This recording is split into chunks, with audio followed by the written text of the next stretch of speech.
A Light Within Darkness Chapter 107 Fan Fiction by Azazyel. The End.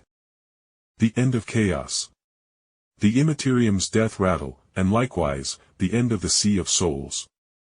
It was a slow and painful thing. Years passed by on this small Tau world, and that was far out of the view of the wider galaxy. The Imperium. Their pykers lost much of their wild power, even if their power became far easier to control, with how the Sea of Souls had become a tepid pool of energy now. From the lowest of chaos spawned to the greater demons of the four chaos gods and other entities that even the four had to avoid. All of them relied on the warp. And over the years, as I grew more and more powerful, my all-devouring might also grew, so by the time that everyone realized what was happening, whether it be the revived Emperor, the chaos gods, the Necrons and even the Eldar, they quickly and painfully learned that I was a cancer upon their worlds.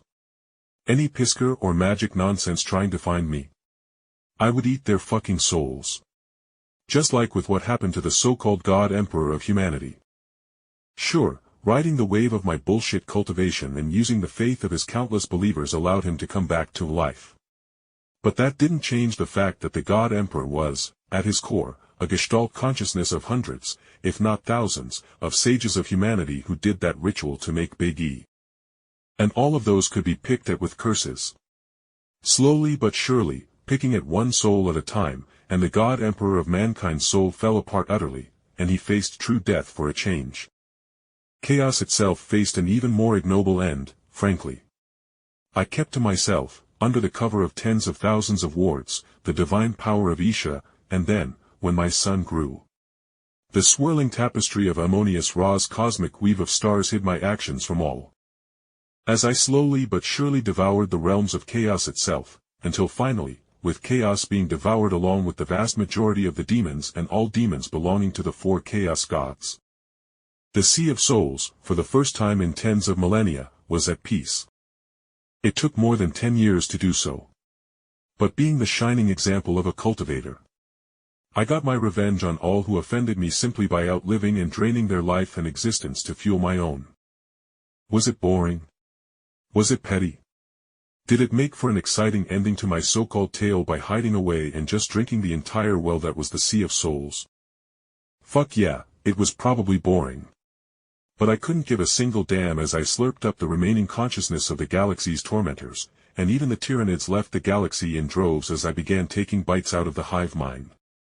And here I was now, with my face smack dab in between Isha's huge tits as we rested together, in utmost comfort, in a slightly too cold bed that required us to huddle together. And so we did, for 2 months straight. All the while, I had 4 incarnations/clones doing various things in the back of my mind. One of them was taking care of my son Ammonius Ra and making sure that the fastly growing god wouldn't turn out into a little shit. As Warhammer 40k didn't need another divine little shit throwing a tantrum due to daddy issues. And unlike the God Emperor, I was actually going to raise my child to be more than just a tool. Another was spending time with my other honeys in Ellesmere and others.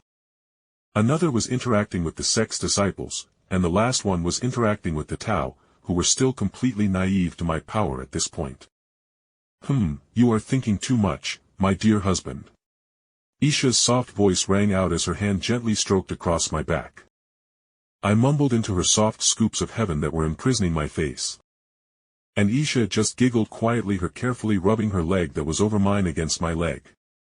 She was silent for a long while before she spoke with a hint of wonderment in her voice. So much has changed.